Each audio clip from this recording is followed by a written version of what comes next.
Assalamualaikum warahmatullahi wabarakatuh. Kita lanjut lagi materi SKB Pedagogik. Dan kali ini kita akan bahas apa sih perbedaan antara media pembelajaran, sumber pembelajaran, dan bahan ajar. Jangan sampai keliru, karena di soal video sebelum ini kalian bisa klik link video ini. Di terakhir kan saya kasih soal. Ada beberapa yang sudah jawab benar, tapi ada beberapa yang jawabannya masih salah. Langsung saja kita lihat soalnya. Nah, soal yang kemarin tuh ini nih. Bahan ajar memegang peranan penting bagi guru. Satu diantaranya adalah A. Menambah pengetahuan tentang materi, B. Menjadi sumber ilmu pengetahuan guru, C. Menjadi bahan sarana komunikasi pembelajaran, D. Meningkatkan efektivitas pembelajaran, dan E. Memberikan pegangan ketika bertugas mengajar.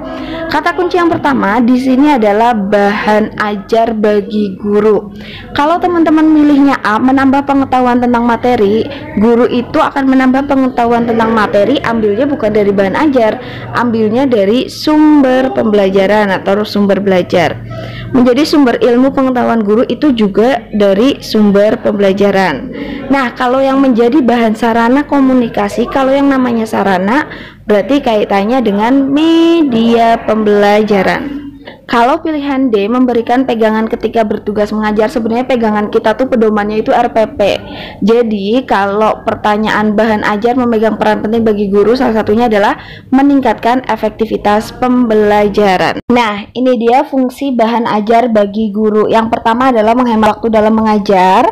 Yang kedua, mengubah peran guru yang tadinya instruktur menjadi fasilitator. Dan yang ketiga adalah proses pembelajaran jadi efektif, atau perannya berarti meningkatkan efektivitas pembelajaran, gitu kan? Yang nomor 4 adalah sebagai alat evaluasi.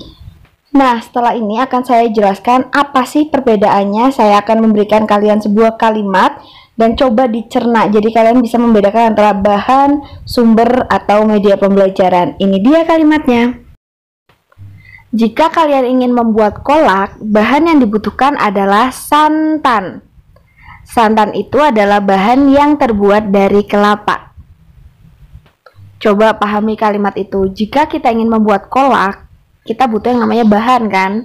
Bahannya apa? Santan. Loh, kok bisa sih dapat santan? Dari mana asalnya? Dari buah kelapa. Paham kalimat itu? Nah, sekarang coba dengan kalimat ini, teman-teman. Dalam suatu pembelajaran, kita butuh yang namanya bahan ajar. Nah, dari mana sih dapatnya bahan ajar? Bahan ajar itu didapat dari beberapa sumber belajar, baik internet, buku, majalah, lingkungan, dan yang lain-lain. Nah, coba amati persamaannya. Kolak di sini sebagai kegiatan pembelajaran, ya kan? Setelah itu, kalau mau buat kolak, kita butuh santan. Sama, dalam pembelajaran kita butuh yang namanya bahan ajar. Nah, dari mana sih kita dapat bahan ajar? Ya, dari beberapa sumber belajar yang digabungkan menjadi satu, namanya bahan ajar. Sama, kelapa yang diproses akan jadi santan. Paham teman-teman perbedaan bahan ajar dan sumber belajar? Lalu, apa sih perbedaan dengan media pembelajaran? Ini dia.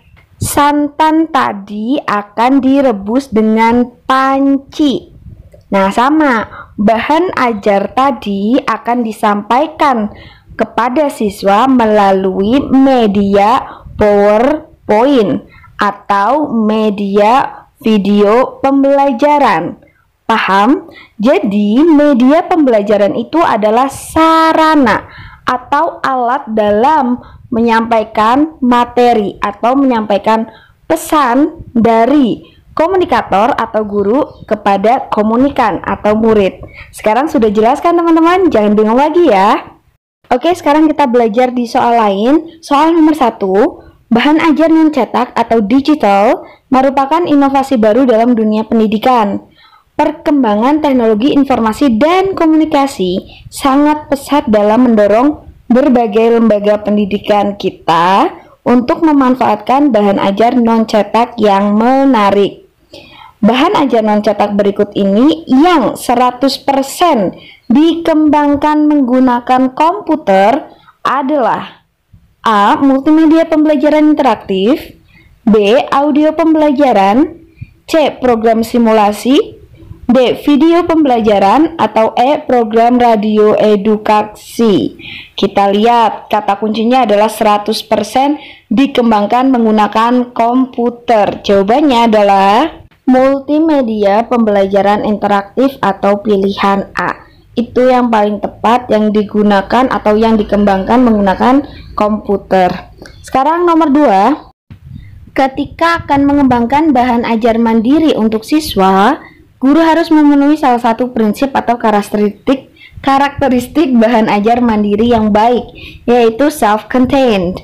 Makna dari prinsip self-contained tersebut adalah bahwa nih, pilihan yang A adalah bahan ajar tersebut disusun sesuai dengan konteks di mana siswa berada. B. Bahan ajar yang dikembangkan sesuai dengan perkembangan dan tuntutan zaman. C. Bahan ajar tersebut mudah digunakan dan komunikatif. D. Bahan ajar itu dapat mengajar atau dipelajari sendiri oleh siswa bahkan tanpa bantuan guru. E. Bahan ajar tersebut telah lengkap dan memadai. Nah, kata kuncinya di sini sebenarnya self-contained. Contain itu adalah isi. Yang kaitannya dengan isi, pilihan A, B, C, D, E, yang paling tepat adalah E. Jadi isi dalam bahan ajar itu harus sudah lengkap dan memadai. Nah, ini penjelasannya. Nah, ada 5 nih karakteristik bahan ajar, karakteristik atau prinsip bahan ajar ya. Yang pertama adalah self-instructional, B. Self-contained, yang ketiga adalah standalone, yang keempat adaptive, dan yang kelima user-friendly. Apa sih sebenarnya kalau misalnya aduh susah banget Inggris semua, kata kuncinya aja nih teman-teman. Self-instructional, instruksi, bisa menginstruksi diri sendiri. Jadi siswa itu mampu membelajarkan diri sendiri, alias kalau ada bahan ajar ya udah siswa mampu belajar sendiri. Instruksinya dari mana? Dia ketika mereka menggunakan atau membaca bahan ajar tersebut, itu self-instructional. Yang kedua tadi di soal adalah self-contained, isinya. Bahan ajar itu isinya harus apa? Ya isinya harus lengkap, mencakup keseluruhan gitu. Nah, kalau stand alone, stand berdiri alone sendiri, berdiri sendiri, kesepian, jomblo. Apa? Kalau jomblo itu mandiri, tidak bergantung dengan bahan ajar lain, nggak bergantung dia sama orang lain, ya kan? Jadi udah bisa mandirilah, kita nggak perlu bahan ajar lain kalau sudah bahan ajar ini lengkap. Kaitannya nanti dengan self-contained itu. Nah, yang keempat adalah adaptive, adaptif itu bisa mengikuti perkembangan, adaptasi. Kita kalau adaptasi kan menyesuaikan. Nah, ini juga menyesuaikan perkembangan ilmu dan teknologi. Yang terakhir adalah user friendly, biar bisa jadi teman pembacanya. Kata kuncinya friend aja. Kalau friendly itu kan ramah, tapi kalau friend kan teman. Oh ya udah, jadi si pembaca itu menjadikan dia jadi teman, mudah gitu loh dibaca, jadi suka menggunakannya gitu. Karakteristik bahan ajar. Oke, lanjut soal nomor 3. Bahan ajar non cetak yang bertujuan agar siswa mampu belajar mandiri dan bersikap lengkap, yang menyajikan per unit dari materi bentuknya digital, disebut A. Modul kinerja guru, B. Buku teks non cetak, C. Buku pegangan siswa, D. Buku lembar kerja, E. Modul digital. Kata kuncinya adalah berbentuk digital. Ya udah tahu dong, jawabannya adalah E. Modul digital.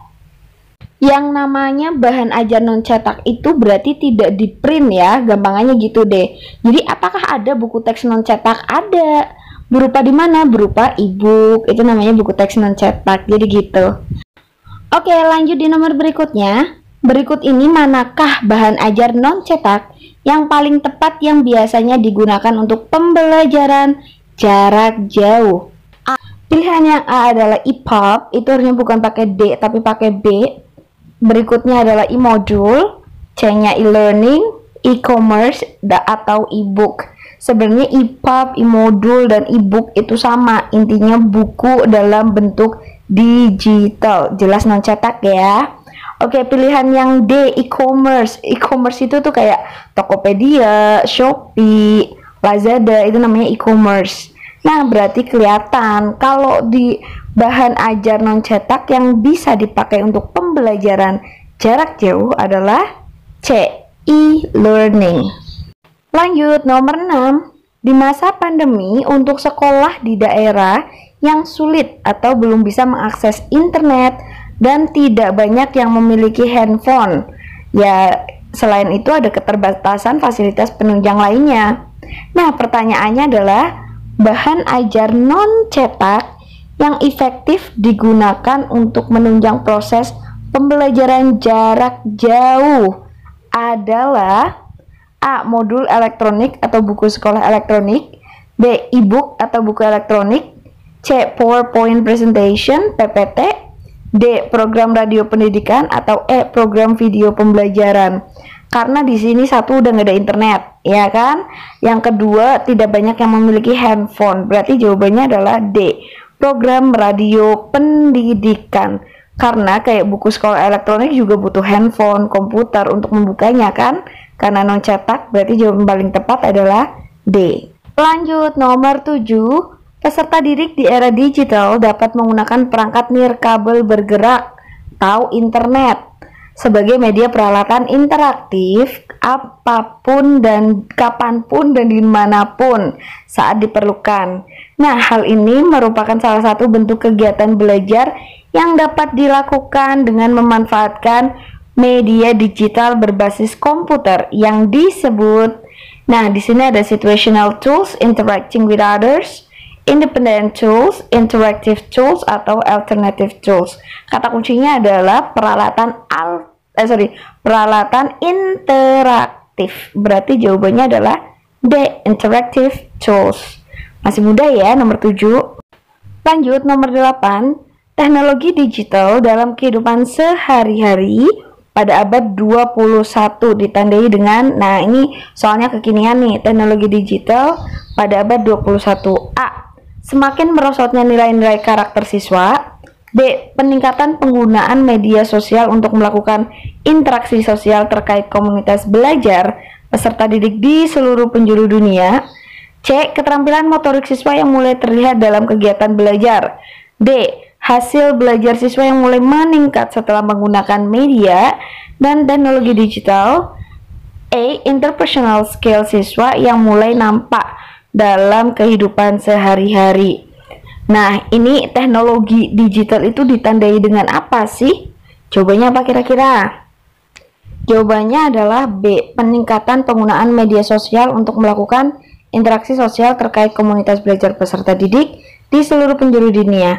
Kita lihat, kalau pilihan yang A itu semakin merosotnya itu mungkin akibat adanya teknologi digital ya di sisi lainnya, sisi negatifnya. Nah, kalau pilihan yang D itu justru kebalikannya, yaitu sisi positifnya dari kemunculan teknologi digital. Tapi pertanyaannya kan ciri-cirinya, ciri-ciri teknologi digital ini muncul sih, ya paling tepat adalah B. Kalau yang C, keterampilan motorik siswa mulai terlihat dalam kegiatan belajar, ya ini mungkin sisi positifnya gitu. Oke, lanjut, nomor 9. Manakah yang termasuk jenis media visual? Ingat, visual berarti mata, pandangan, udah cuma visual nih. A. Televisi dan radio. B. Grafik dan telepon. C. Grafik, chart, dan peta. D. Radio dan demonstrasi. E. Grafik, televisi, dan peta. Kalau ada televisi itu salah. Kalau televisi itu bukan cuma melihat, tapi ada audionya, audio visual. Radio itu cuma audio, telepon cuma audio. Nah, jawaban yang paling tepat adalah grafik, chart, dan peta. Jawabannya adalah C. Yang di D, yang salah radionya ya, karena ada audio. Kalau demonstrasinya itu visual sih sebenarnya. Tapi pilihan yang paling tepat jawabannya adalah C. Oke, soal terakhir, manakah perbedaan sumber dan media pembelajaran? Nah, ingat-ingat kalimat tadi ya. Yang A, sumber dan media adalah pesan. Loh, yang dicari perbedaan kok ini malah persamaan. Salah ya yang A. Yang B, sumber adalah pesan, sedangkan media adalah alat. C, sumber adalah bahan ajar, sedangkan media adalah pesan. D, sumber adalah alat, sedangkan media adalah pesan. Sumber adalah asal pesan, media adalah alat. Jawaban yang paling tepat adalah E. Sumber itu asalnya sebuah pesan. Pesannya apa sih? Ya bahan ajarnya itu kan mau disampaikan. Asalnya dari mana? Dari sumber belajar. Nah, medianya itu adalah alat dalam menyampaikan pesannya. Berarti nomor 10 jawabannya adalah E. Sumber adalah asal pesan dan media adalah alat. Nah, itu dia 10 soal hari ini yang kita bahas. Nah, ini dia PR-nya. Berikut ini yang bukan merupakan program pendidikan Merdeka Belajar. Ini benar-benar soal yang up to date ya. Yang dicetuskan oleh Menteri Pendidikan Nadiem Makarim adalah A. USBN atau Ujian Sekolah Berstandar Nasional. B. Sertifikasi Pendidik atau Serdik. C. Ujian Nasional atau UN. D. Rencana Pelaksanaan Pembelajaran atau RPP. Atau E. Peraturan Penerimaan Peserta Didik Baru. Ingat, kata kuncinya adalah yang bukan masuk dalam program Merdeka Belajar. Kira-kira apa ya jawabannya? Silahkan dijawab teman-teman. Kita akan bahas soal ini di video berikutnya. Oke, see you. Assalamualaikum warahmatullahi wabarakatuh.